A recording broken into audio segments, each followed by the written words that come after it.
আজও তানিম অনুভাকে বাড়ি পর্যন্ত পৌঁছে দিতে চেয়েছিল, কিন্তু বিভিন্ন বায়না দিয়ে একা একাই বৃষ্টি ভিজে বাড়ি চলে এসেছে অনুভা। এই বৃষ্টিতে ভেজার কারণেই তার প্রচণ্ড ঠান্ডা লেগেছে, রাতে হয়তো জ্বরও আসতে পারে। শত অসুস্থতার মধ্যেও শ্রাবণকে নিয়ে ভাবতে ভালো লাগে তার।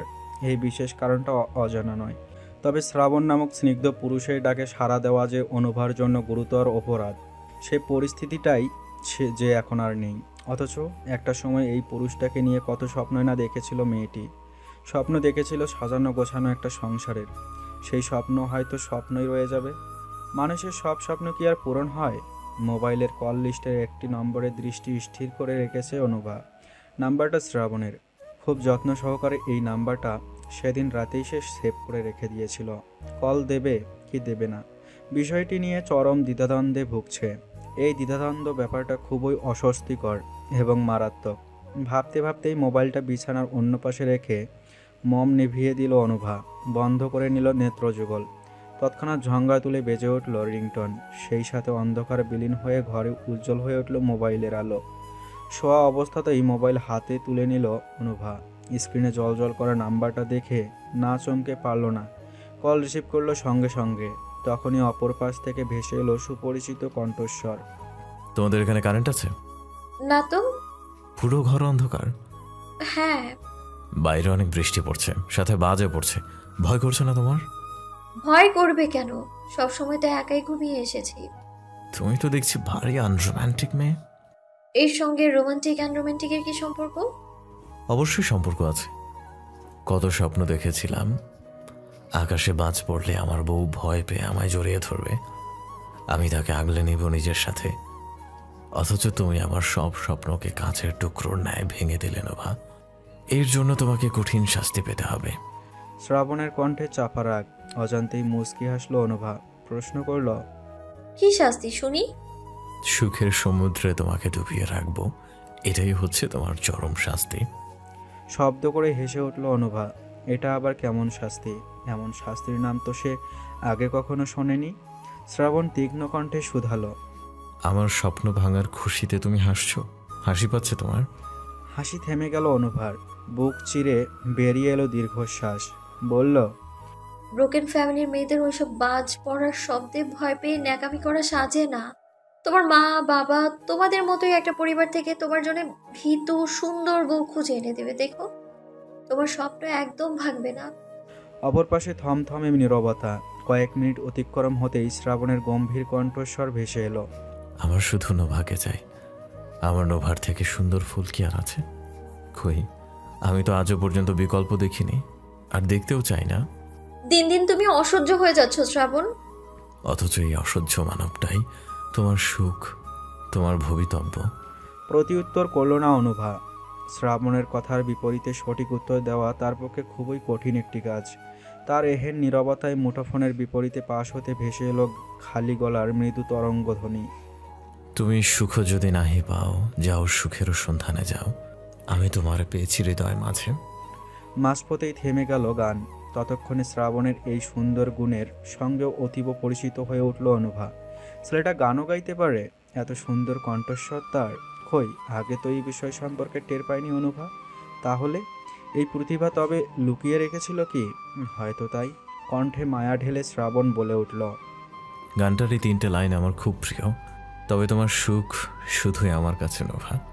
তোমার সুখ আমি আমি ব্যতীত অন্য কারোর সঙ্গে যে তোমায় আমি কিছুতেই সুখী হতে দেখতে পারবো না নোভা। অন্য কারোর সঙ্গে তোমায় আমি সুখী হতে দেব না।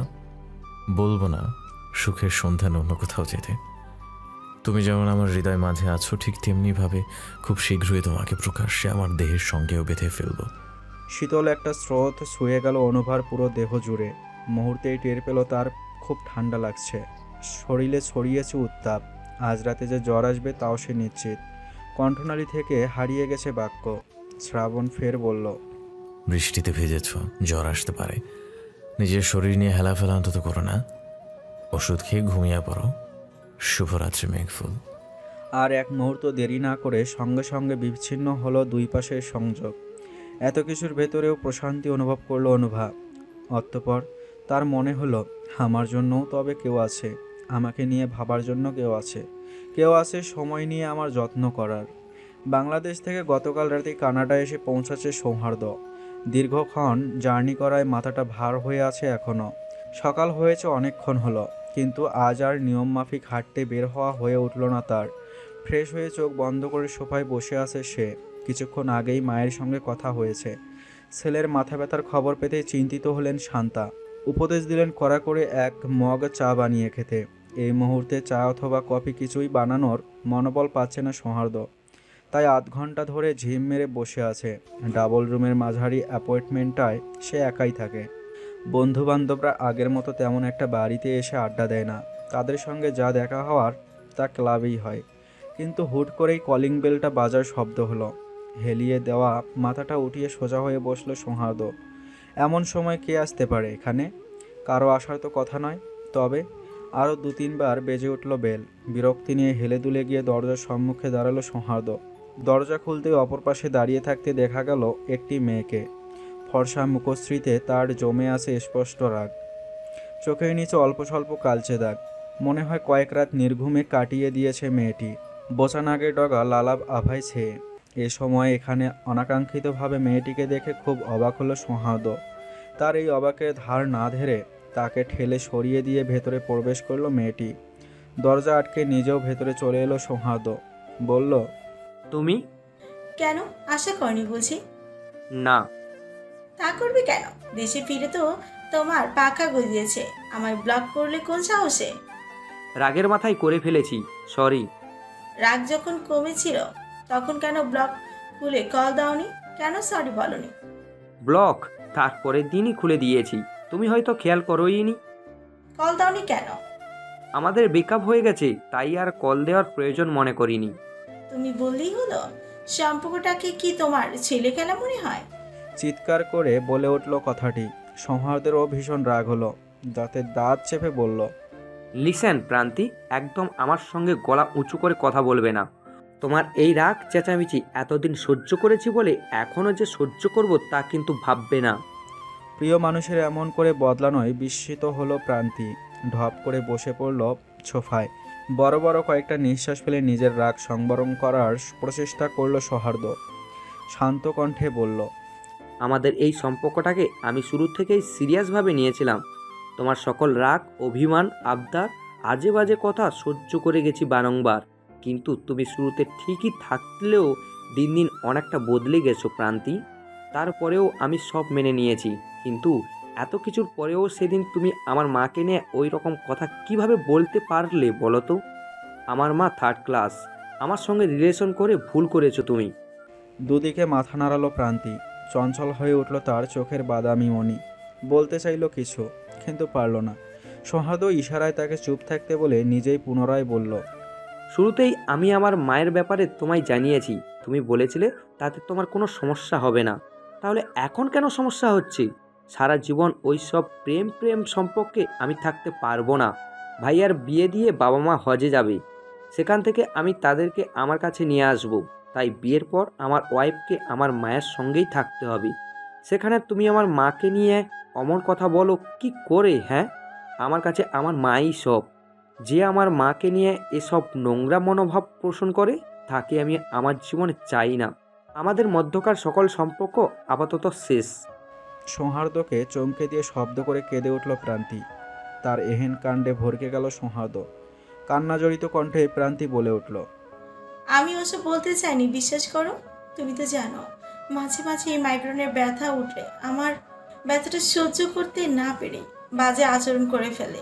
সেই মুহূর্তে অফিসের একটা প্রজেক্ট নিয়ে খুব ব্যস্ত ছিলাম, তার উপর তোমার কথাগুলো সব মিলিয়ে মুখে যা এসেছে তাই বলে দিয়েছে। তাই বলে তুমি এত বছরের সম্পর্ক শেষ করে দিবে? প্লিজ এমনটা করো না সৌহার্দ্য, খুব ভালোবাসি তোমায়। এই কয়টা দিন তোমাকে ছাড়া খুব কষ্ট হয়েছে আমার। শুকনো ঢোক গিলল সৌহার্দ্য। মেয়েটার চোখের পানি কিছুতেই যেন সহ্য হচ্ছে না তার।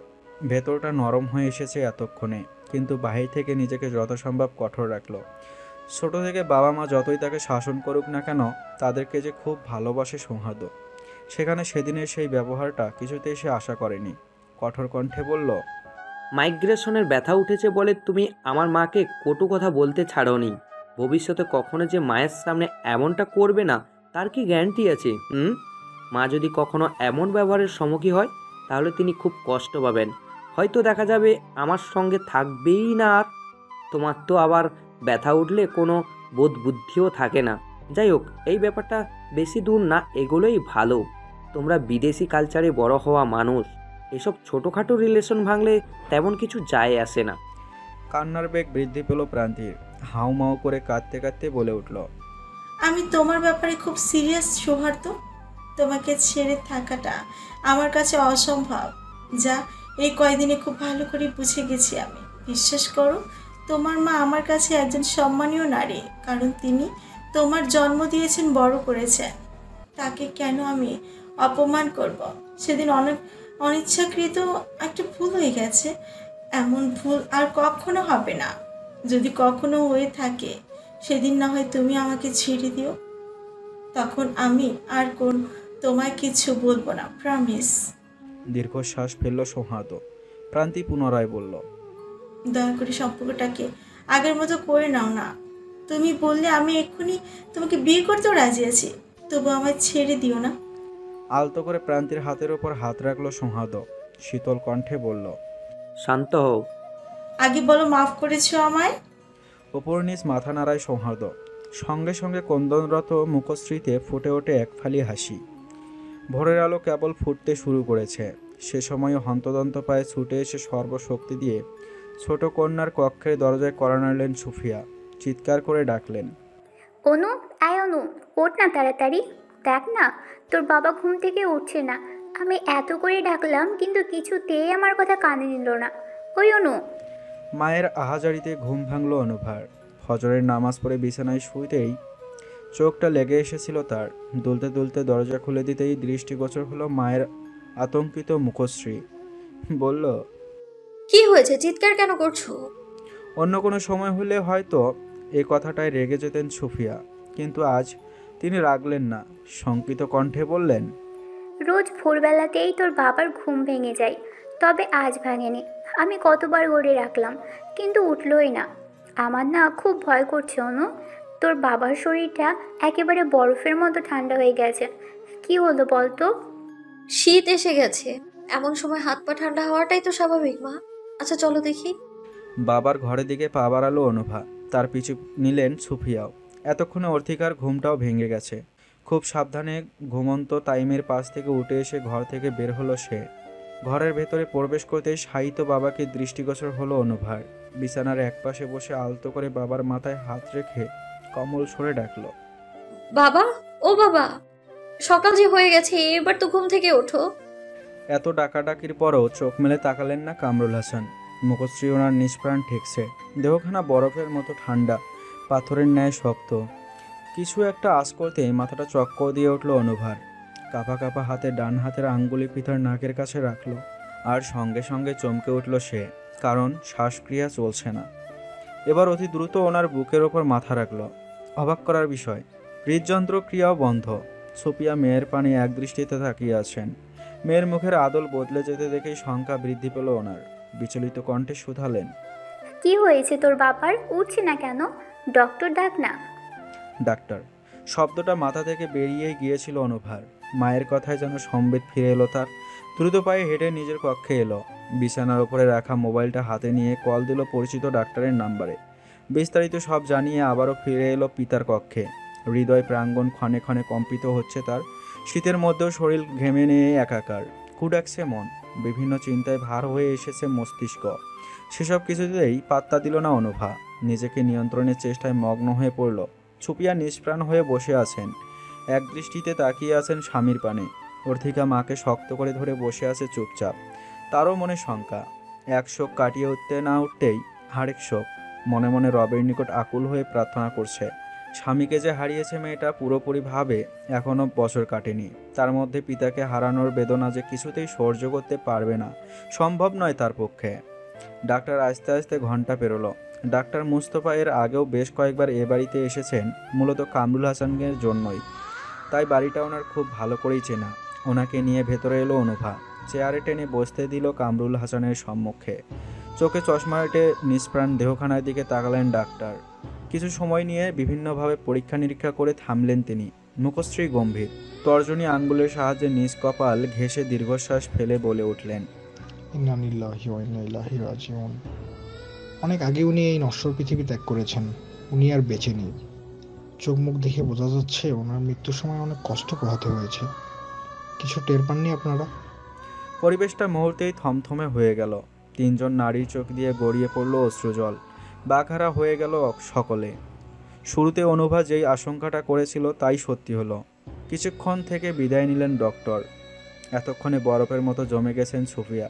পাথরের মূর্তির ন্যায় এক স্থানেই বসে আছেন। এক বিছানায় থেকেও কিভাবে স্বামীর মৃত্যু যন্ত্রণা উপলব্ধি করতে পারলেন না তিনি? কেন ঘুমের ওষুধ খেয়ে মরার মতো পড়ে পড়ে ঘুমিয়েছিলেন? ভেতরে ভেতরে নিজেকে দোষী সাব্যস্ত করতে লাগলেন সুফিয়া। অর্থিকা পিতার লাশের সম্মুখে বসে হাউ মাউ করে কেঁদে উঠল। তার মনে পড়ে, এভাবে সে কেঁদেছিল এই তো মাস 11 আগে। এই ছোট্ট জীবনে কেন এত দুঃখ? গুরুত্বপূর্ণ মানুষগুলো কেন এত তাড়াতাড়ি হারিয়ে যায় জীবন থেকে? বাবার আয়ু যে ফুরিয়ে এসেছে তা সেদিন ডাক্তারের সঙ্গে কথা বলেই বুঝতে পেরেছিল অনুভা। তবে আজ বাস্তবতা মেনে নিতে ভীষণ কষ্ট হচ্ছে তার।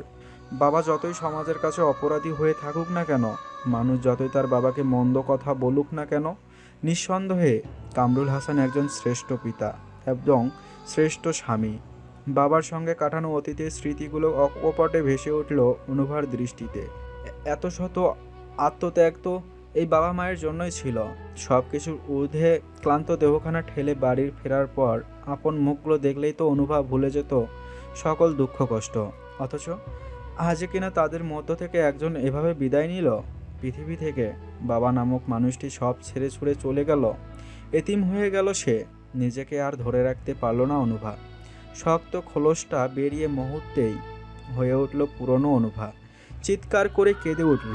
কামরুল হাসানের শক্তপোক্ত ডান হাতটা নিজের কপালের সঙ্গে ঠেকিয়ে কাঁদতে কাঁদতে অভিযোগের সুরে বলে উঠল, কেন আমাদের ছেড়ে চলে গেলে তুমি বাবা? কেন? তুমি কখনোই আমার কাছে বোঝাছিলে না বাবা। প্লিজ ফিরে এসো। আমি যে খুব ভালোবাসি তোমায় বাবা। মেয়েদের কান্নায় সম্বিত ফিরে পেলেন সুফিয়া। বসা থেকে অতি কষ্টে উঠে দাঁড়ালেন। স্বামীর প্রাণহীন দেহের পানে নীরব তাকিয়ে রইলেন। চামড়া কুঁচকে যাওয়ায় কাপা কাপা হাতে ছুঁয়ে দিলেন স্বামীর প্রাণহীন দেহখানা। এই লোকটার সঙ্গে যখন বিয়ে হয় তখন সুফিয়ার বয়স কেবল 15।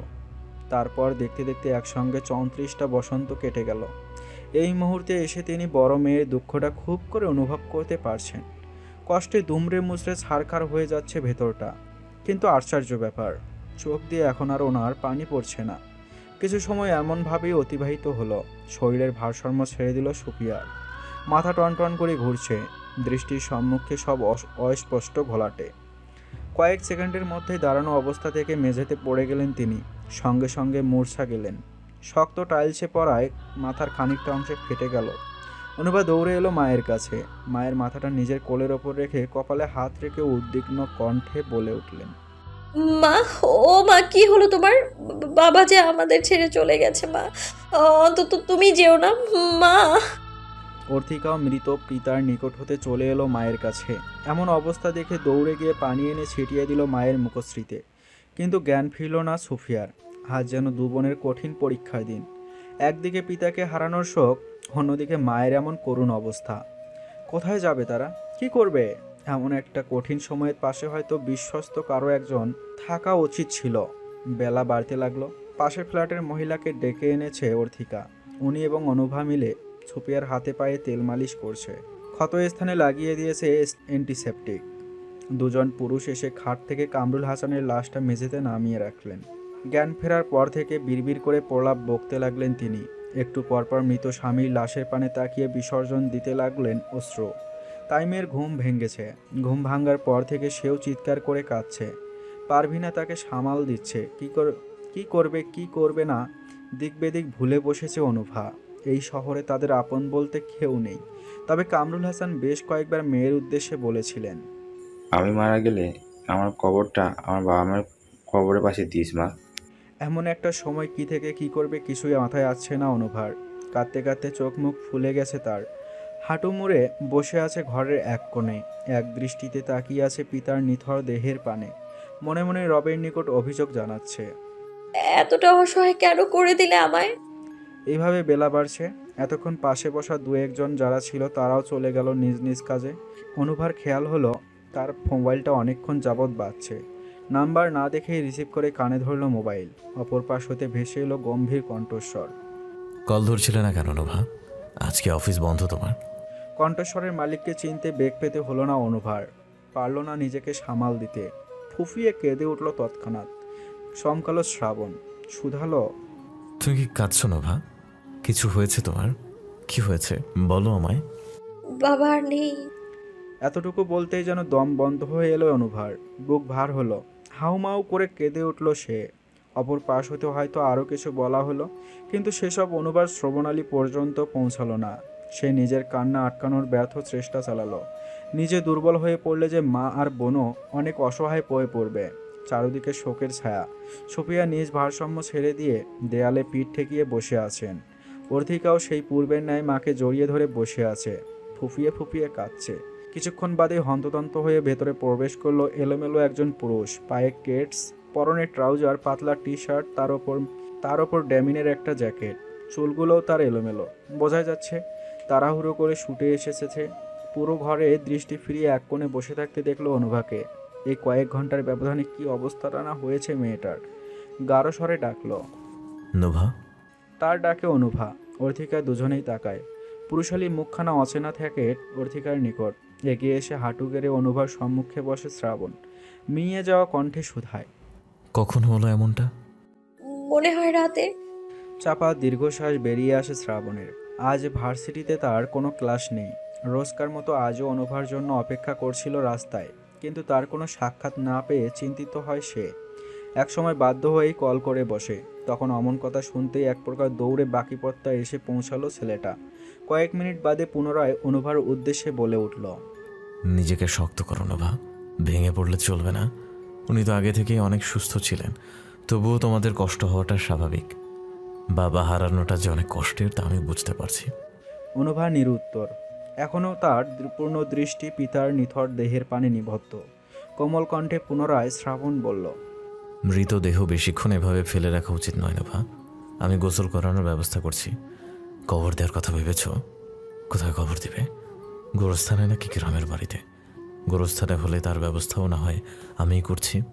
এবার এক ঝলক শ্রাবণের পানে তাকালো নোভা। চোখ জোড়া রক্তিম হয়ে আছে তার। ভেজাস ভারী স্বরে বলল, বাবা বলে গেছেন তাকে যেন দাদা দাদির কবরের পাশেই কবর দেওয়া হয়। তো আত্মীয় স্বজনদের খবর দিয়েছো? বিশেষ করে তোমাদের চাচাদের? দুদিকে মাথা নাড়ায় অনুভা। শ্রাবণ ফের বলে, জানাতে হবে তো, নাম্বার আছে?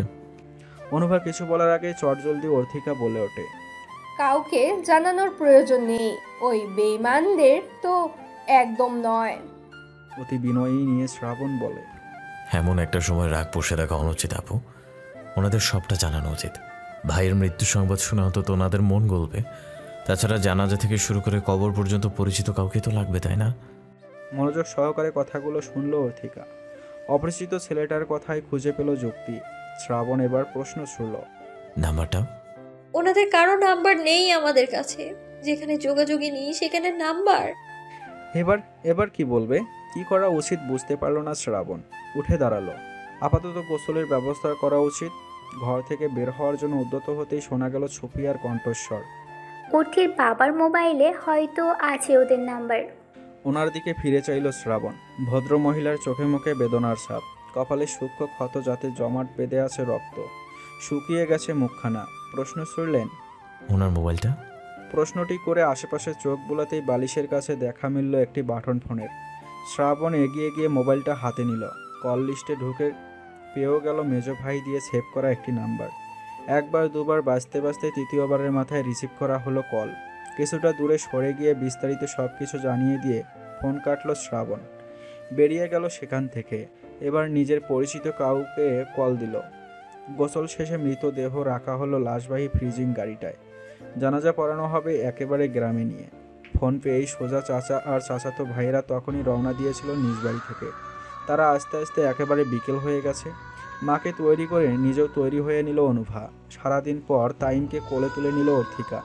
সেই যে এখানে এসেছে শ্রাবণ, তারপর আর বাড়ি ফেরা হয়নি তার।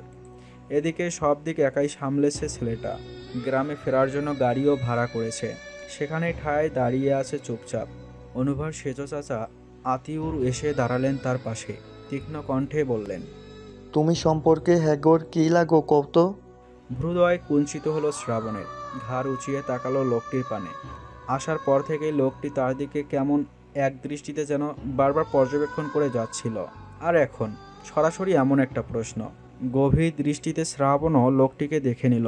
এও বুঝে ফেলল লোকটা যে তেমন সুবিধার নয়। সুবিধার হলে কি আর নিজ ভাইয়ের সঙ্গে এভাবে বেইমানি করতে পারতো? শ্রাবণ স্বাভাবিক কণ্ঠে উত্তর দিল, হঠাৎ এই প্রশ্ন কেন বলুন তো? আসার পর থেকেই দেখতেছি একবারাইয়া হ্যাগর সাহায্য করতেছ। শুনলাম লাশের গোসলের ব্যবস্থাও নাকি তুমি করেছো। ছোট মাইয়ার লগে কোনো সম্পর্ক আছে নাকি? প্রতিবেশী হিসেবে এটুকু করা আমার দায়িত্বের মধ্যে পড়ে। কাউকে সাহায্য করলে যে তাদের সঙ্গে গভীর কোনো সম্পর্ক থাকতে হয়, এ কথা কোত্থেকে শিখেছেন? ভাই মারা গেছে আপনার, কোথায় শোক পালন করবেন, কষ্ট পাবেন, তা না করে কার সম্পর্কে কার সাথে আছে, কে কাকে কেন সাহায্য করছে, সেসব বিষয় নিয়ে কেন পড়ে আছেন বলুন তো? আপনার কি ভাইয়ের মৃত্যুতে কোনো কষ্ট লাগছে না? নড়ে চড়ে উঠলেন আতিকুর। মলিন হয়ে গেল ওনার মুখশ্রী। কথাটা খুব ভালো করেই গায়ে লেগেছে। নীরবে সরে দাঁড়ালেন শ্রাবণের পাশ থেকে। কয়েক মিনিট বাদে ফ্ল্যাটে তালা ঝুলিয়ে নিচে নেমে এলো অনুভারা। গাড়ি এসে দাঁড়িয়ে আছে নিচে।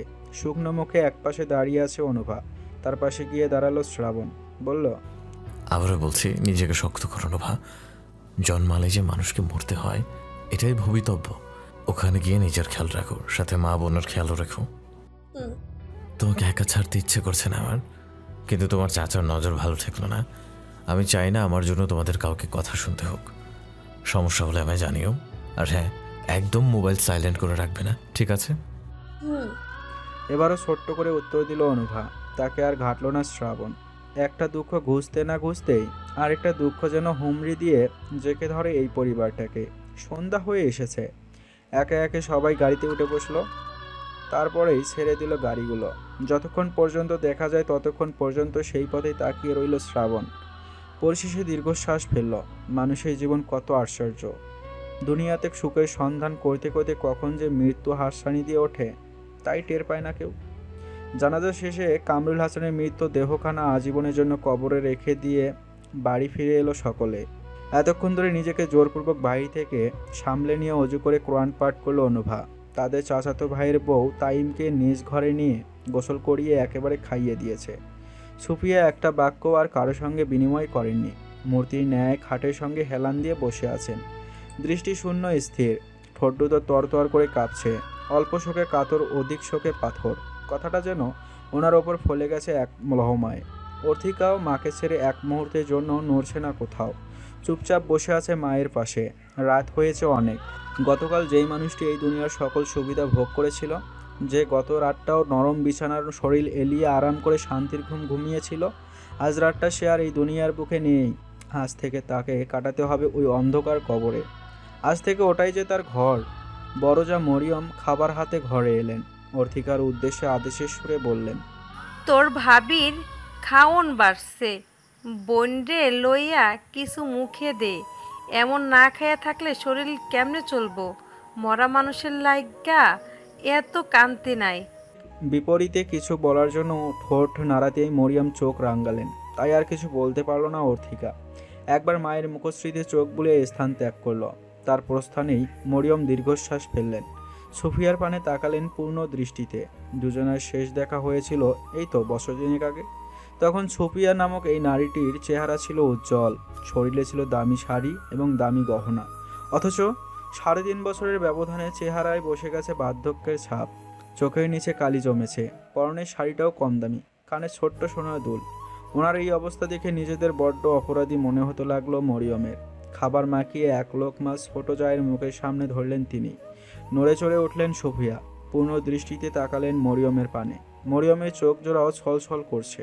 ভেজা গলায় বললেন, পারলে মাফ কইরা দেশ তোর এই বইন্ডারে। অমন একটা বিপদের সময় আমি তগো পাশে দাঁড়াইতে পারি নাই। কতগুলো বছর সংসার কইরাও কাছের মানুষ চিনতে পারি নাই। তোর ভাসুরের লাইগা তগো লগে যোগাযোগ পর্যন্ত করতে পারি নাই। মাফ কইরা দেশ আমারে। কথার তালে তালে চোখ দিয়ে গড়িয়ে পড়ল অশ্রুজল। ওনার চোখে অশ্রু দেখে শক্ত খোলসে আবৃত হৃদয়টা যেন কেঁদে উঠতে চাইল সুফিয়ার। চোখ ভরে এলো পানিতে। বউ হয়ে প্রথম যখন এ বাড়িতে পা রেখেছিলেন তিনি, তখন এই নারীটি মাতৃস্নেহ আপন করে নিয়েছিলেন সুফিয়াকে। বড় বোনের মতো সব কিছু শিখিয়ে পড়িয়ে গড়ে তুলেছিলেন আদর্শ স্ত্রী রূপে। এই মানুষটি যে নির্দোষ তা সুফিয়া জানেন, কিন্তু ভাসুর ননদদের যে কখনোই তিনি ক্ষমা করতে পারবেন না। তারা ঠকিয়েছে ওনার স্বামী আর সন্তানদের। নিজের এই অবস্থার জন্য তারাও যে অধিক দায়ী। তবে চোখের পানি মুছে নিলেন সুফিয়া, স্বামীর জন্য রবের নিকট দোয়া করলেন। তিলে তিলে অনেকগুলো দিন মাস যে মানুষটা ভুগেছে, রোজ রোজ মেয়ের ওপর ঝোঁঝা হয়ে থাকার দরুন আফসোস করে দৃষ্টি নত করে রেখেছে। সবই তো সচক্ষে দেখেছেন সুফিয়া। তিলে তিলে কষ্ট পেয়ে বেঁচে থাকার চেয়ে মৃত্যু নামক মুক্তি যে ঢের ভালো। জোরপূর্বক সুফিয়াকে কয়েক লোকমা খাইয়ে কক্ষ ত্যাগ করল মরিয়ম। সিদ্ধান্ত নিলেন আজ জায়ের সঙ্গে রাতটা কাটাবেন তিনি।